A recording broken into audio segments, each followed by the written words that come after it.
Hello Trà Vinh xin chào các bạn. Hôm nay thì mình sẽ làm cái món bánh tét và bánh chưng. Nhưng mà bánh này rất là lạ luôn, có thể ăn cùng với nước mắm nè. Mình làm bằng chảo thì phiên bản của bánh cuốn hay là bánh ướt của miền Tây. Nhìn bắt mắt ha, giống như là cái bánh tét mà mình ăn Tết vậy đó. Dễ làm lắm, thì bây giờ mời các bạn mình cùng vào bếp để thực hiện hai món bánh dân gian ngon nha. Đầu tiên thì mình chuẩn bị bột. Mình sẽ dùng ở đây là 100g bột gạo. Các bạn dùng loại nào cũng được. 100g bột năng ha, hay là bột mì tinh thì hai loại là 200g. Thêm chút xíu muối. Bên đây thì mình có 400ml nước lá dứa. Thì các bạn xay ra từ cái lá dứa tươi này nè, một nắm. Rồi cái mình cho thêm vài giọt màu cho nó đẹp.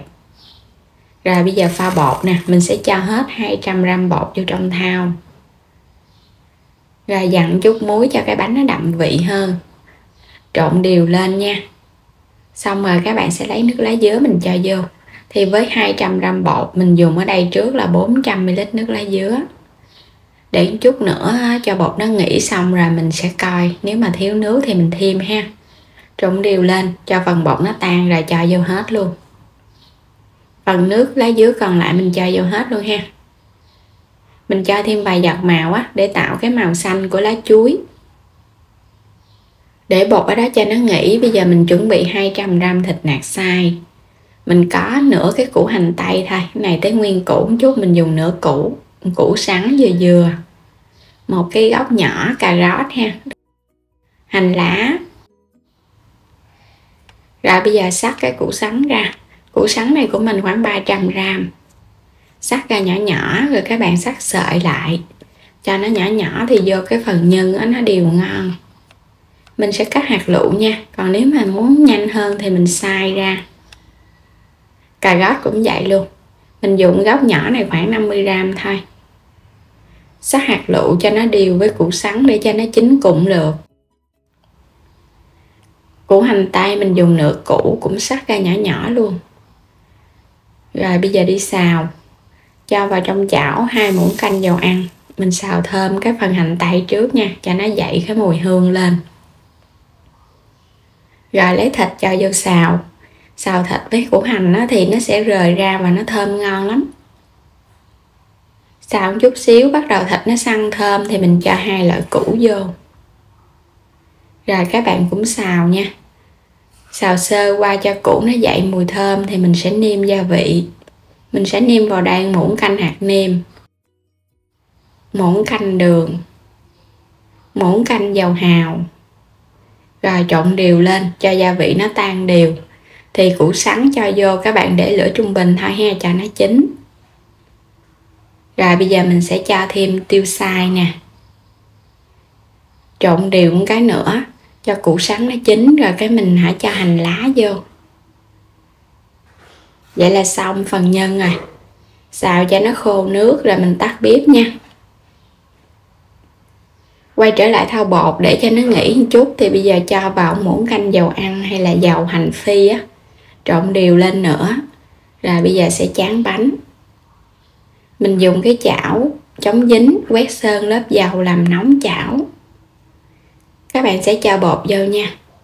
Mình để ở mức lửa nhỏ vừa thôi, đừng có lớn quá để cho cái bánh nó có hơi nó chín. Cái miếng đầu tiên mình sẽ tráng cho nó hơi mỏng. Thấy bột nó trong lại là bánh nó chín nè. Rồi bây giờ sẽ lấy cái bánh này ra. Mình sẽ úp ngược nó ra cái mặt phẳng nha.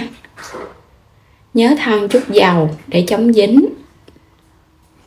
Rồi bây giờ mình sẽ tráng cái tiếp theo nè. Cái bánh này thì mình sẽ tráng cho nó hơi dày nha. Mình làm giống như miếng lá chuối vậy đó. Đậy nắp lại một chút cho nó có hơi nó chín. Rồi mở nắp ra.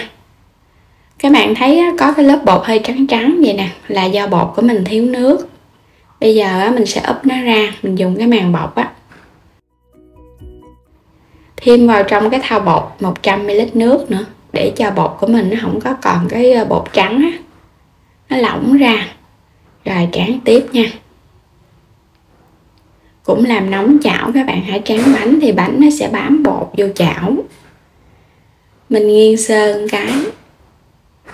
Để ở mức lửa thấp nhất, đậy nắp lại cho bánh nó có hơi, nó chín thì bánh nó mới mềm ngon. Rồi trong thời gian chờ cái bánh kia thì bây giờ mình đi cuốn nhân cái bánh này. Cái bánh đầu tiên mình làm bột hơi mỏng nè, cho nhân vào, cuộn lại. Mình sẽ làm đầu tiên là cái hình dạng của bánh tét ha, cuộn cho nó tròn lại để nó ra cái bánh tét. Rồi vậy là xong, để qua một bên. Úp cái bánh tiếp theo ra. Rồi các bạn cũng cho nhân vô, rồi cái mình cũng cuốn giống vậy nha. Làm cái phiên bản bánh cuốn. Quay trở lại cái bánh ở trên chảo, úp nó ra xong rồi mình sẽ làm tiếp cái bánh chưng. Chỉ cần cuốn thành hình vuông là nó ra cái bánh chưng rồi, nhìn rất là xinh luôn. Làm xong hết rồi nè, bây giờ sẽ đi buộc bánh các bạn ha. Bánh chưng thì mình sẽ buộc chéo cọng dây, và cái cọng dây này là mình dùng cái hành lá trụng sơ qua nước nóng cho nó dẻo lại, rồi cái mình buộc nó không có bị đứt. Buộc cho nó chặt vô luôn. Cọng dây rất là dai cho nên là không sợ bị đứt đâu. Các bạn thích có cái nơ thì mình buộc ra cái nơ, còn không thì mình cắt bỏ luôn. Vậy là xong rồi nè, một cái bánh chưng với phiên bản bánh cuốn, vừa xinh xắn mà vừa bắt mắt nữa.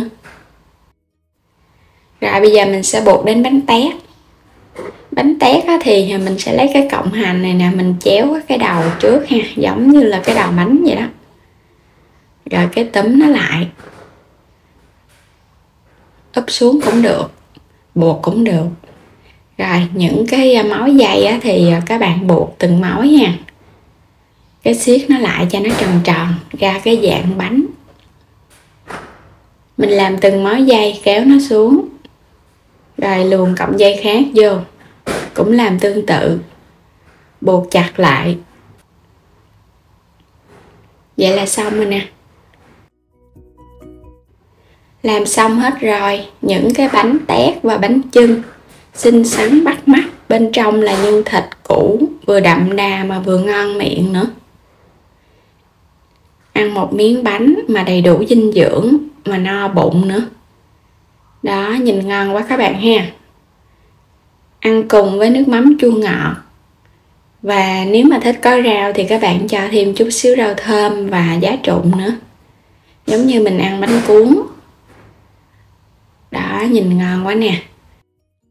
Mình cho cái phần nhân nó nhiều á, nhìn nó sẽ đậm đà hơn, hấp dẫn quá. Rồi bây giờ mời các bạn cùng thử nha.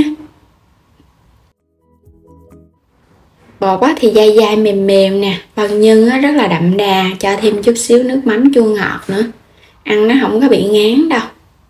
Ăn bánh tét mà ăn lần cả đòn vậy nè, cho vô một lần chắc ăn lần 5 đòn bánh tét luôn quá. Rồi đến đây thì cảm ơn các bạn đã theo dõi, ủng hộ kênh của mình nha. Vui lòng đăng ký kênh nếu như chưa đăng ký kênh, ủng hộ Alo Trà Vinh. Xin chào và hẹn gặp lại các bạn ở những video tiếp theo.